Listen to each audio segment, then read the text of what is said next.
এরপরে আমরা দেখব যে কিভাবে আমরা ডকুমেন্ট অ্যারেঞ্জ করতে পারি।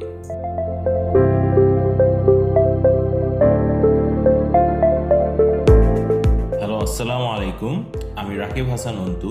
আপনাদের সবাইকে ওয়েলকাম করছি আজকের অ্যাডোবি ইলাস্ট্রেটরের বেসিক টিউটোরিয়ালে।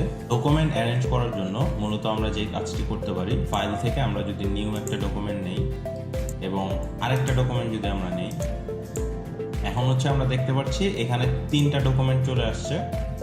একটার নাম হচ্ছে আনটাইটেল 5, একটা হচ্ছে আনটাইটেল 6 আর একটা হচ্ছে আনটাইটেল 1। আমরা যদি এখন চাই যে আনটাইটেল 1 এবং আনটাইটেল 6 আমরা জিনিসটাকে একসাথে দেখতে চাই, এখন কিন্তু আমাদের প্রেস করে করে আরেকটা ট্যাবে গিয়ে আমাদের কিন্তু ক্যানভাসটা দেখতে হচ্ছে। সো আমরা যদি চাই খুব ইজিলি আমরা পাশাপাশি দুইটা দেখব, তাহলে আমরা খুব সহজভাবে আমরা এখানে হেল্প মেনুর পাশে আমরা একটা মেনু দেখতে পারবো। এই মেনুটার নামই হচ্ছে অ্যারেঞ্জ ডকুমেন্ট। সো অ্যারেঞ্জ ডকুমেন্টে যদি আমরা যাই, এখানে আমরা বিভিন্ন রকমের প্রিসেট দেওয়া আছে, আপনারা দেখতে পাচ্ছেন যে 2 আপ দুইটা আপনাকে পাশাপাশি দেখাবে। সো আমরা 2 আপে যদি ক্লিক করি, তাহলে আমরা দেখতে পাচ্ছি এখানে কিন্তু আনটাইটেল 6 এবং আনটাইটেল 1 কিন্তু পাশাপাশি কিন্তু চলে আসছে এবং আমরা জিনিসটাকে একসাথে কিন্তু কন্ট্রোল করতে পারবো, দুইটাতে একসাথে কাজ করতে পারছি। আপনি যদি চান যে জিনিসটাকে তিনটাকে দেখবেন পাশাপাশি, এটাও আপনি করতে পারবেন। এটার জন্য 3 আপ দিবেন। 3 আপ দিলেই কিন্তু আপনারা এখানে দেখতে পাচ্ছেন যে আমরা এখানে তিনটা আলাদা আলাদা ক্যানভাসকে একসাথে কিন্তু আমরা প্রিভিউ করতে পারছি।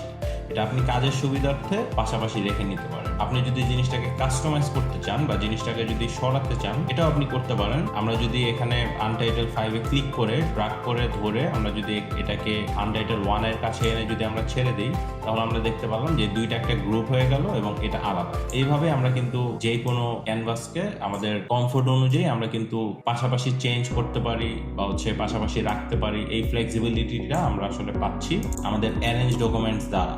সো অ্যারেঞ্জ ডকুমেন্ট ইউজ করে আপনারা কিন্তু এই সুবিধাগুলো করতে পারেন। চলুন দেখে আসি হটকি কি। সো হটকি মূলত যেই কি প্রেস করার মাধ্যমে আপনার কাজ সহজ হয়ে যাবে, সেটাকেই মূলত হটকি বলা হয়।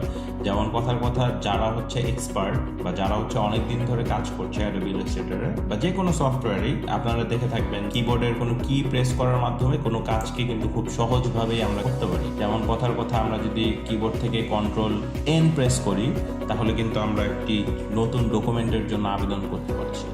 এই কোনো টুল বা যে কোনো মেনুর গায়ে কিন্তু আপনারা হটকিগুলোর লেখা দেখে থাকবেন। যদি ফাইলে যান, ফাইলে যাওয়ার পর আপনারা এখানে দেখতে পাচ্ছেন নিউ এর পাশে কিন্তু এই Ctrl+N-টা লেখা আছে এবং বরাবরভাবে ওপেন করার জন্য আপনাদের এখানে Ctrl+O, এরকম সব মেনুতে গিয়ে গিয়ে আপনারা চাইলে কিন্তু দেখতে পারেন যে কোন হটকি প্রেস করলে আসলে কি হবে।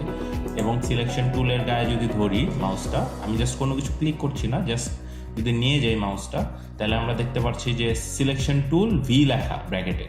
আমি যদি কিবোর্ড থেকে ভি প্রেস করি, দেখতে পাচ্ছেন যে এটাকে অটোমেটিক কিন্তু সে সিলেক্ট করে ফেলছে। তো আমরা এরকম আরেকটা দেখি, যেমন কথার কথা আমরা যদি এটাতে ধরে রাখি ডিরেক্ট সিলেকশন টুল, এটার ব্র্যাকেটে আসে এ। তো আমরা যদি কিবোর্ড থেকে এ প্রেস করি, তাহলে আমরা দেখতে পাচ্ছি যে ডিরেক্ট সিলেকশন টুলটা কিন্তু সে ক্যাচ করে ফেলেছে। হটকিজ গুলো ব্যবহার করে আমরা কিন্তু এই সুবিধাগুলো পেতে পারি এবং আমাদের কাজ অনেক দ্রুত গতিতে আমরা এগোতে পারি। এই হটকি গুলো আমরা চাইলে কাস্টমাইজও করতে পারবো। সো কিভাবে কাস্টমাইজ করতে হয় চলুন দেখি। এডিটে যাবেন, এডিটে যাওয়ার পরে আপনারা এখানে দেখতে পাচ্ছেন কিবোর্ড শর্টকাট। কিবোর্ড শর্টকাটে যদি আপনি যান, যাওয়ার পরে আপনারা এখানে সব হটকিজের লিস্টগুলো পেয়ে যাবেন।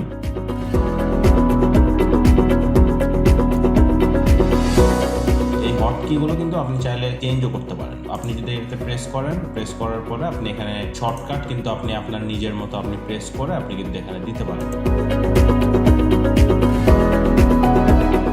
মেনুজ অ্যান্ড টুলসের আন্ডারে যে হটকিগুলো আছে, এগুলো কিন্তু সব আপনারা দেখতে পারবেন এবং এখান থেকে প্রিসেট আপনারা যদি করতে চান, এটা আমি আসলে রিকমেন্ড করছি না বিগিনার্সদের। বাই ডিফল্ট যে হটকিগুলো আছে, এগুলো যদি আপনারা শিখতে পারেন, তাহলে আপনাদের কাজ সহজ হয়ে যাবে। যে কোনো পিসিতেই আপনারা ইলাস্ট্রেটর ব্যবহার করেন না কেন, আপনাদের কিন্তু কাজটা অনেক ইজি হয়ে যাবে।